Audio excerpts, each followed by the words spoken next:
Aqui de novo, galera, quarto vídeo, que eu quero conectar com a questão do experto. Experto, eu acho que boa parte da nossa compreensão do ensino está fundamental nessas duas propostas, principalmente a proposta de estímulo-resposta, que é uma proposta antiga, que não tem tanto valor hoje em dia e que não nos permite compreender em profundidade os processos de aprendizagem dos meninos. Por quê? Porque ela ficou fixada nos comportamentos, sejam verbais ou sejam corporais, das crianças. É por isso que muitas vezes nós falhamos quando tentamos identificar o que acontece com uma criança. Antes nós tínhamos muita fé nos comportamentos. Mas, pessoal, hoje em dia, eu sou psicólogo clínico também. Pessoal, hoje em dia, eu confesso para vocês, identificar uma criança deprimida é bem mais difícil, porque os comportamentos já não são, explícitos. A depressão, hoje em dia, se leva por dentro. É uma questão íntima que se leva hoje em dia.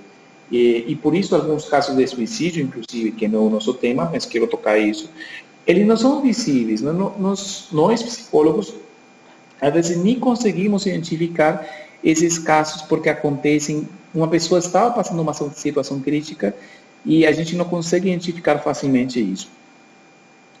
As propostas da cognição, das teorias cognitivistas, elas permitiram o ingresso sobre a vida mental. Porém, e eu quero ser enfático aqui, experto, elas ainda não atingiram algo mais complexo do que hoje em dia falamos, que são as propostas sobre a teoria da subjetividade sobre a aprendizagem. Por quê? Porque os cognitivistas superaram aos behavioristas por ser considerados eles muito racionalistas e muito fixados na observação direta. Porém, os cognitivistas, de certa forma, também fizeram a mesma coisa. Só que agora eles colocaram seu olhar na cognição, nos processos mentais. Mas, galera, vocês são professores como eu.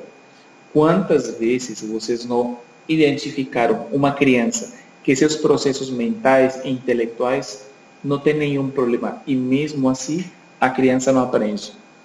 Um exemplo que eu posso colocar para vocês. Eu tive aquele rapaz que eu falei agora, rapaz de 14 anos. Ele não aprende álgebra, ele não é capaz, ele está enrolado, ele perde a disciplina em cada período. E eu jogo com ele xadrez e ele me ganha, ele é um excelente jogador de xadrez. Como se explica isso se o desafio de jogar xadrez é muito mais complexo do que resolver, por exemplo, despejar uma fórmula algebraica com duas variáveis, números, obviamente, e letras, uma fórmula multifactorial. Como se explica isso? Se jogar xadrez é mais complicado. Da forma como se explica é que nós, nem com as teorias estímulo-resposta, nem com as cognitivistas, temos propostas suficientes. Temos que ver os processos subjetivos e com subjetividade, olha que já estou entrando no tema, estou me adiantando, por subjetividade nós falamos aqueles processos que são de uma ordem intelectual e que são de uma ordem emocional, como uma unidade, que era justamente o que Vygotsky não conseguiu desenvolver. Lembrem que Vygotsky morre com 37 anos de uma tuberculose terrível, né? E não consegue desenvolver o que hoje já Fernando González Rey conseguiu desenvolver com seu grupo de pesquisa, que chamamos os processos subjetivos da aprendizagem. É por isso, galera, que nós não só temos que ver se a criança não aprende é porque ele é mal educado, porque ele não quer, porque ele é um deficiente mental. São usualmente as primeiras saídas que nós tentamos achar para um problema que é muito mais complexo do que isso. Às vezes a separação mãe-pai produz mais estrago que os próprios processos intelectuais que estão perfeitos, que não tem nenhum problema. Muito bom, experto. Você sempre nos provoca de muitas formas. Badilson, de novo, de Almeida. É fundamental que o professor tenha domínio das teorias da aprendizagem no momento do ato de planejar em suas aulas.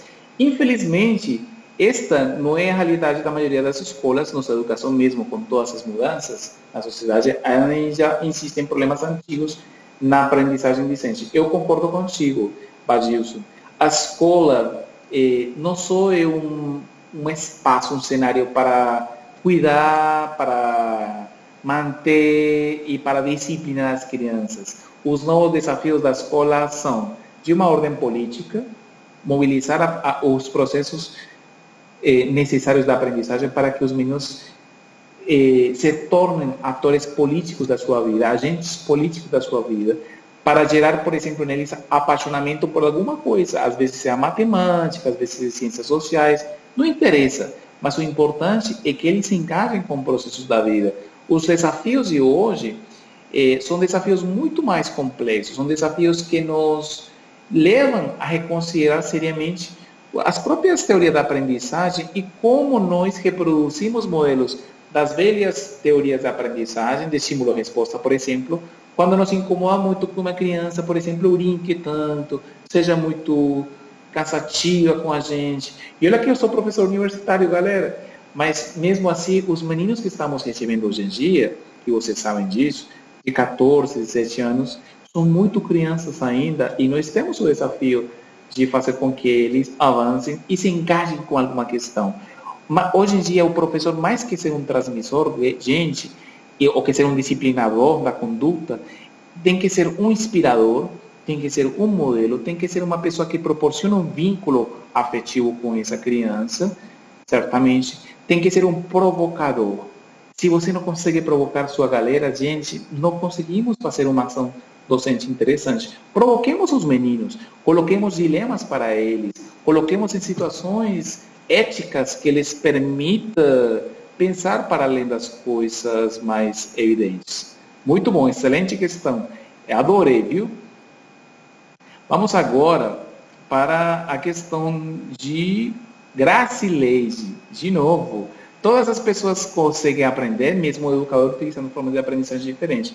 Porém, as escolas ainda tendem a ver o aluno como um todo, sem observar sua individualidade no processo de ensino-aprendizagem. Dessa forma, toda a teoria da aprendizagem entende essa divergência, sempre utilizando uma teoria e que essa teoria poderá contar a totalidade. Perfeito. Eu acho que você, Gracileide, falou uma coisa fundamental. Você falou observar a individualidade. Eu te falaria observar a singularidade desses processos de ensino-aprendizagem. Cada criança tem processos diferentes. E por isso nós temos que continuar a nossa própria formação como professores. Não adianta fazer a mesma disciplina, a mesma aula durante 20 anos. Eu dou há 20 anos, por exemplo, psicologia do desenvolvimento com meus meninos da psicologia. Cada ano eu retomo outros textos, coloco novos vídeos, eu faço com que eles façam vídeos, eles façam pesquisa comigo, eles saem no campo. O ensino, e principalmente o ensino da matemática, precisa criar esses recursos criativos para abrir outras formas de aprendizagem, outras formas de ver a educação, e que não seja também uma educação muito rígida, quadradinha, muito, no final até às vezes muito chata, né? Muito bom. Agora vamos com Eliane Amorim. Mesmo com proposta inovadora, acredito que ninguém se importa em aprender. E uma galera que acha que sabe tudo e acaba não tendo um sentido de vida, conformismo, perspectiva de vida, a mesmo dos pais. Eliane colocou uma questão que é muito séria hoje em dia e está relacionada com a escassa motivação de muitos meninos e meninas. Muitos professores nos preocupamos por isso, porque não estamos vendo nos meninos, nas meninas, esse entusiasmo que atribuíamos, por exemplo, nós da nossa geração, eu sou mais velho que vocês, com certeza, mas essas novas gerações têm outros interesses. Então, a escola, o que vai fazer a escola? A escola vai se proteger de autoridade? Vai se cobrir de autoridade? Ou vai abrir campos alternativos para entrar em contato com esses interesses dos jovens? Eu acho que nós temos esse desafio enorme. Temos o desafio de criar uma escola ativa, pensante, mas vamos deixar também que os meninos construam seus próprios desafios, seus próprios retos, porque certamente eles não têm tanto espaço na escola como deveria. Vamos para o último vídeo, galera.